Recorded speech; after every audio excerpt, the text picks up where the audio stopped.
Jose Barrionuevoren kontrako kereila bat aurkeztuko dute estatuaren zenbait biktimek, gerra zikinaren 18 biktimak aurkeztu dute dagoeneko barne ministroiaren kontrako salaketa eta Espainiako justiziari ere eskatu diote arduraz jokatzeko. Auzibidean Felipe González gobernuburu ohia ere deklaratzera eskatuko dute, deitu egingo dute. Ekimenaren sustatzaileetako bat da Euskal Herriko Giza Eskubideen Behatokia, bertako kidea da Agus Ardan, egunon. Egunon zuri eta entzule guztiei. Salaketa heldu da eta bertan ikusi genituen biktima ezberdinak, ez dakit zer espero duzue kereila honen bitartez. Nik nereak egingo ditut prentsa horreko bera Bruar eta Galdeano esandakoa, ez? Alde batetik eszeptikoak eta beste aldetik itxaropenak. Eszeptikoa zergaitik? Pues 40 urte daramate 18 biktima horiek 40 urte daramate borrokan beti pareta baten kontra, beti justizia saiatzen eta ez lortzen, izan zuten bezala bere konpromisoa zen eta bere posizionea zen erabiltzea bide guztiak egia judiziala lortzeko. Eta zentzu horretan eszeptikoa daude, baina momentu hontan ekipo juridikoa pentsatzen du aski frogak daudela, aski elementu daudela, frogatzeko bere garaiko plan zen deitutakoa, plan Zona Especial Norte, aktivitate plan horren barruan, baziren aktivitate legalak eta aktivitate legalak. Adibidez, gal, 27 hil egin zituen garai horretan. Zentzu horretan, ikusiko dugu, Giza Eskubideen Behatokiaren konpromisoa da, bide osoa egitea. Estatuko justizia bide osoa agortzea, eta ez baldin bada hortik erabaki bat, jotzea nazioarteko instituzioetarat edo Europako instituzioetarat. Hain zuzen, aipatu duzu, frogak badaudela, ez dakit akaso esanguratsuenetako dat edo behintzat erreakzio goldea ekarri zuena bai izan zen, Barrionuevo ministroak El País egunkariarentzat eskaini zituen adierazpenak. El País. Y yo mandé a que detuvieran y se trajeran al que sabíamos que era el jefe de la operación. Yo ese lo asumí y dije que lo había mandado yo y no hubo ninguna repercusión, ni la audiencia habló. ¿Y eso era guerra sucia o no? Eso es. Los etarras decían, ellos, que era una guerra. Era una guerra. Yo no puedo actuar contra los que están disparando desde mi trinchera, aunque hagan algún disparo equivocado. Hortxe bera, Barrionuevok aipatuz, berak egin duzuela baiketa, baita ere aitortu zuen egindako eta ez zuela inolako errepresaliarik jaso.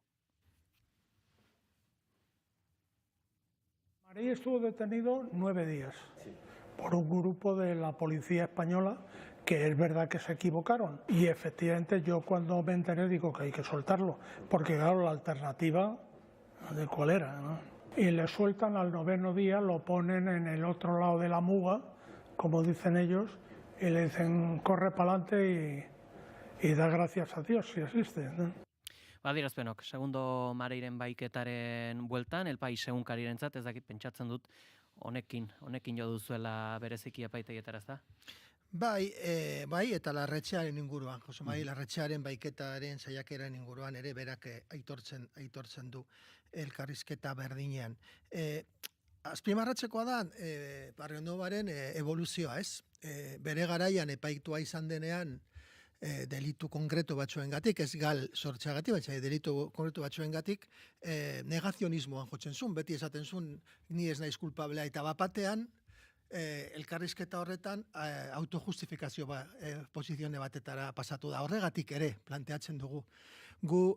Guretzat oso argi da, hemen bizikidetza demokratiko bat eraikitzen ari gera Euskal Herrian, alde anitzetatik urratsak ematen ari dira, zentzu horretan, eta horrelako posizioneak ez dira onargarriak.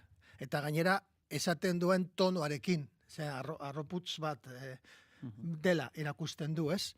Orduan, zentzu horretan, planteatzen dugu kereia, ez dugu planteatzen gu ez gera bat ere punitibista, gu ez guru planteatzen kereia horretan inungo neurri propioa, baizik eta biktimak zer zekatzen dute. Biktimak dute egia sozial bat, betidanik izan dute, orain 18 biktima horietatik gehienak egia administratibo bat, Eusko Jaurlaritza edo Nafar gobernuak emandakoa, eta orain zekatzen dugu egia judizial bat.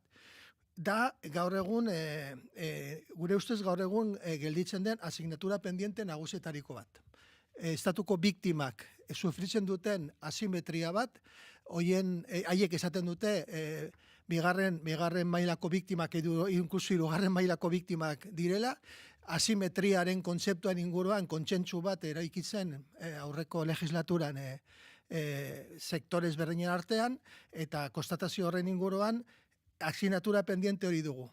Urratsak eman behar dira, eta urrats horietan elgarrekin eman behar dugu, instituzioekin batera, eta horrelagatik ere planteatu zuten, eskatuko dutela Pradales lehendakariari babesa iniziatibari eta babesa ekonomikoa ere, eta zentzu horretan urgentea da biktima horiek pariatzen duten diskriminazioa gainditzea, eta zentzu horretan ere justizia tribunalak tresna bada, ez bakarra, baina tresna bada. Horre gogoan dugu, Barrio Nuevok 3 hilabete eman zituela espetxean, gero heldu zen, Aznarren indultu partziala, ez dakit, gertaliteke epailek esatea kereiatutako egitatengatik dagoeneko indultatu egotea? Ez, delituak ez dira berdinak. Gu hor planteamento juridikoa oinarritzen da lehen aipatu dudana, plan zen, Zona Especial Norte plana, Barrio Nuevo izendatu izan zen 82an abenduan, eta 82an abenduan, eta 83an otsailean plan zen proposatu zen. Plana integrala zen, deitzen dela kontrainsurgente edo simpleeki ezker abertzalearen garai horreta osatzen zuten komunitatearen kontra, gu bereziki iparraldeko errefuxiatuei aplikatu izan zaien neurriak gal, noski, hildakoak eta zaurituak, baina baita ere deportazioak, entrega ilegalak, eta bar egindako zenbait neurri horretan planteatzen dugu, eta horregatik planteatzen dugu, oinarritzen da, un delito de lesa humanidad deitzen dela erderaz, delito horretan, ez? Delito horretan, bai, nazioarteko parametroetatik oinarritzen da, baina baita ere Espainiako lege berak planteatzen duena, edo Memoria Demokratikoaren legea 20/2022ko lege horretan ere oinarritzen da. Ikusiko dugu, zea gertatuko den, gu berriro diot, prest gaude bide osoa egitea, eta badakigu Espainiako justizia ez da oso efikaza, eta orduan bide luzea, ziurenik bide luze baten aurrean gaudela. Horre, ipatzen denean, gerra zikina edota estatu terrorismoa hor, elementu gakoa ere badena da, edo behintzat auzionek zen planaren gana, muinean sartuta hor akaso erakutsi beharko duena da, balako egoera bat sistematikoa, antolatua bazela, ez pertsona edo segurtasun indarretako independente batzuen gehiegikeria propia batzuk, ez da? Nik uste dut hor bi faktore nabarmenak dira, ez? Alde batetik, gogoratu behar dugu, Estatu Espainolean gal ez da kontsidatuta erakunde terrorista bat bezala. Estatu frantsesean bai, badagoela sententzia bat horren inguruan, ez? Orduan, gerra zikina antolatuta izan zen, nabarmena gelditu da zenbait sententzietan, baina horren atzean dagoen impunitatea. Barrio Nuevoren kasua oso paradigmatikoa da. 18 urterako sartu zen kartzelan 3 hilabete egin zituen besterik ez. Topatu zuten Aznar gobernuak, eta bera esen gobernu berdinakoa. Horra ikusten dugu bere garaiko estatuaren arrazoia, ez? Edo gaur egun deitzen dugun estado profundo, ez?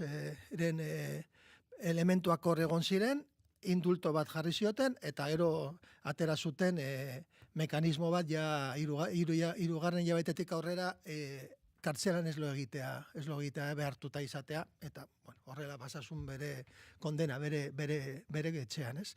Orduan, impunitatea da elementu garrantzitsu bat, ez? Nik uste dut bestea, estatuaren ardura ez da, evidentea da, Estatu Espainoa ez da egia judizial bat, baina egia sozial bat dago, eta atzo bertan ezagutu genuen Pasaiako sarraskiaren Eusko Jaurlaritzaren ebazpena ja berak hor planteatzen du, ez? Exekuzio extrajudiziala, Guardia Zibilaren rolak, hor gerra zikinaren espresio beste bat izan zen, naiz eta kasu hontan Guardia Zibila berak uniformeekin egin zuten eta ez zuten bere aurpegia eskutatu sigla baten atzean, ez? Hor, Felipe González, Baltasar Garzón, Melchor Miralles deituko dituzue deklaratzera, nolatan, pertsona hauek? Bueno, gu sekatuko dugu, berrio diot, egia judiziala topatzeko alde batetik.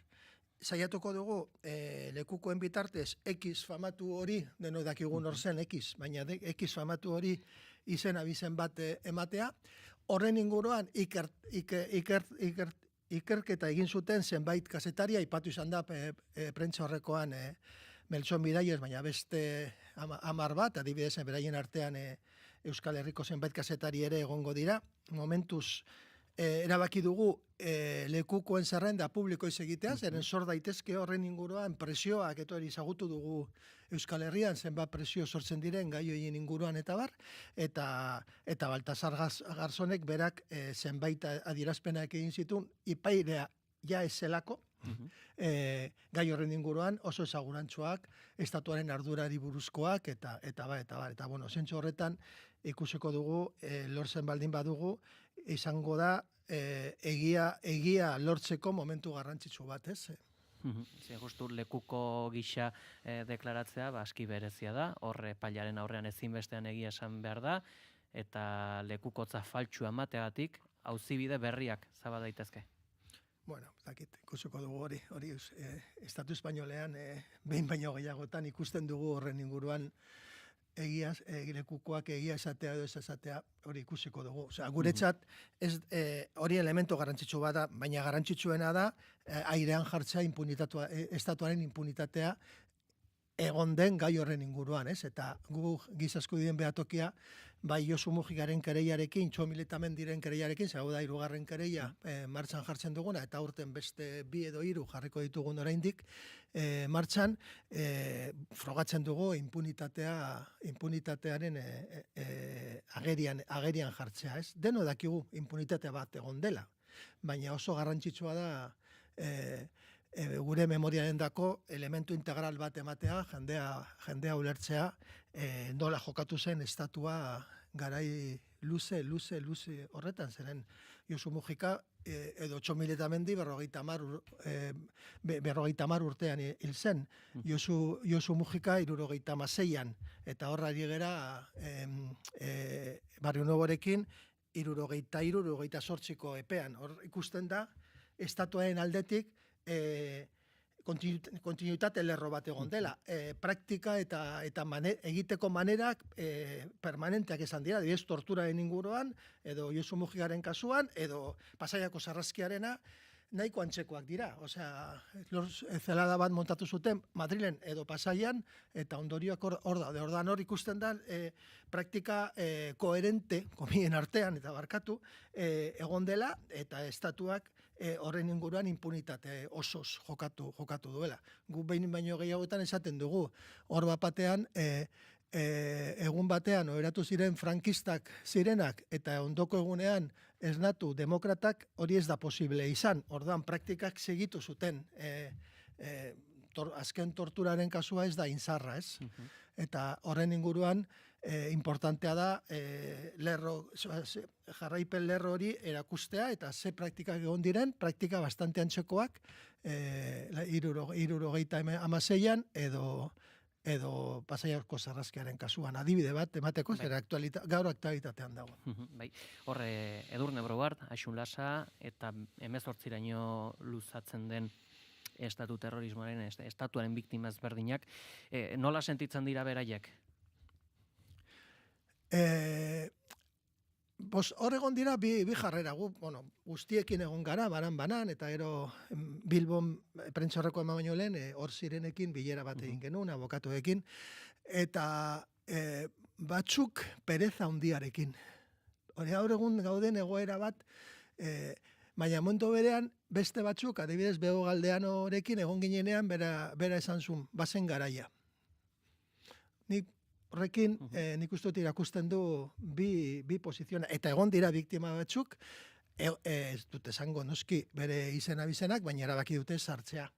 Jarrera guztiak errespetagarriak dira, bakoitza bere mina kudeatzen du alduen moduan, batzuk ja nahi dute ez atea itzi zeren mina ez da sekulan ezin duzu minari atea bat itxi eta ja astu, baina nahi dute beste manera kudeatu, nahi dute gure herria ikusi urratsak ematen, bizikidetza demokratikoen arlokoa, nahi dute prest daude urratsak ematea, denetarik dago, baina nik uste dut 18 pertsonak eta oraindik ez dugu bukatu, Osea, egon daitezke beste esan genuen bezala prentsaurrekoan, beste batzuekin oraindik hitz-hizketan ari gera, ez da zifra txikia, osea, garrantzitsua da, Eta gainera 18 bilatu dugu erakustea iparraldeko refuxiatu kolektibori egindako giza eskubideen urraketaren panel zabal bat, Eta pizka bat ez daude, naiz eta medioak titulatu dituzte galen inguruan, ez da bakarrik galen kontrako kereia bat, baizik eta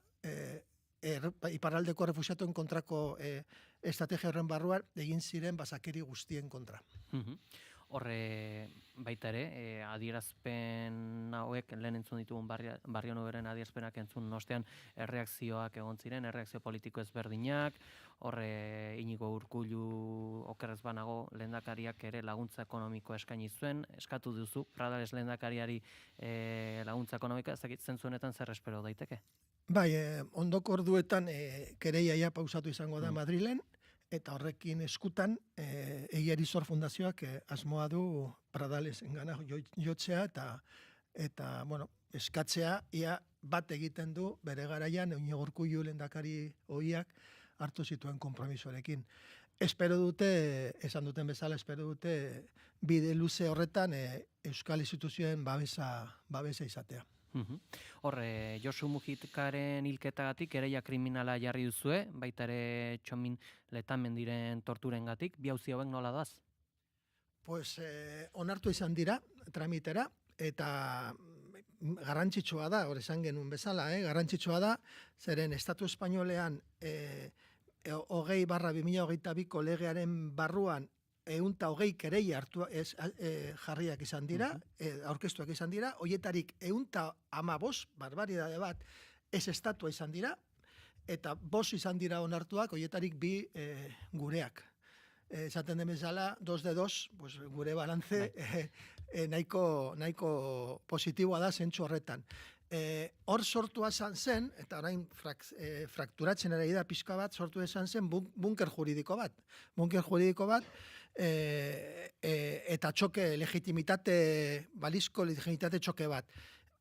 Zenbait juleak gehienak, momentu honetan, esaten dute hemen amnistia legea oraindek baliagarria den, eta horri lotzen zuten, eta lege hori frankista zen, zeren konstituzio aurreko lege bat zen, eta gero, memoria demokratikoen legea, babesten du horrelako iniziatibak, eta horren inguruan beste batzuk 5 bakarrik onartu dute tramite, eta oraindik ikusiko dugu. Euskal Herrian bertan baditugu zenbait kasu, ez admitituak tramitera ez onartuak, eta beste kasu batzuk gureak onartuak izan dira. Txoke importante badago momentu honetan Espainiako judikaturan, horren inguruan fiskalia bat sortu zuten, Dolores Delgadok zuzentzen duena, lan handi bat ari du egiten horren inguruan, buelta emateko, eta guk bide horretan sartu gera. Orain, hasiko da prozesua, Josu Mujikaren kasuan 2 arduradun dauden, el lobo famatua esan dezakegu, eta poliziburu bat, bilatzen ari dira, eta Txomin Letamendiren kasuan beste 2 poliziak ziren agertzen dira kereian horien arduradunak, eta hori ikusiko dugu. Hor, adinen kontua importantea da, ez da berdin 80ean gertatutakoa edo 76en gertatutakoa. Pentsatzen dugu Txomin Letamendiren kasuan ziurrenik pertsona horiek ez daude bizirik, baina guretzat oso garrantzitsua da bide hori, eta familiaren dako, batez ere, zeren azkenean kereiak ez dugu guk aurrezten, familiak aurkezten dute, gure babesare juridiko eta ekonomikoarekin, eta ikusiko dugu ze bide egiten duten, baina itxaro pentsa daude, zeren, bueno, Josu Mujeren kasuan, badakigu bi pertsona horiek biziri daude. Hor, kereilena da bidea, zaki, baina hor, ezinbestean galdetu beharrean nago, sinisten duzu justizia Espainiarrean? Galdera importante bat. Ni sinisten dut justizian. Justizian, orokorrean. Eta uste dut, eta, bueno, niri bilbidean hor dago, beti biktima guztiak eta esplanatxen guztiak eskubia dute egia, justizia eta erreparaziorako. Hemen jarri dea martxan erreparaziorako tresnak eta oso ondo daude, eta ikusten dugu, gaurko periodikoan ere, atzo Nafarroan 5 torturatuak onartuak izan dira, eta hori elementu garrantzitsu bada, batez ere elementu bere sanatzaile edo, beraien dako, eta ni justizian bai sinisten dut, ez baldin bada justizia espainola izango da beste justizia bat. Adi, izango bera behatokiak zabaldu duen prozesu honetaz, Agus Hernan, barkatu, giza eskubideen behatokiko kidea, egunon, eskerrik asko gurean izateagatik. Eskerrik asko zuei eta entzule guztiei.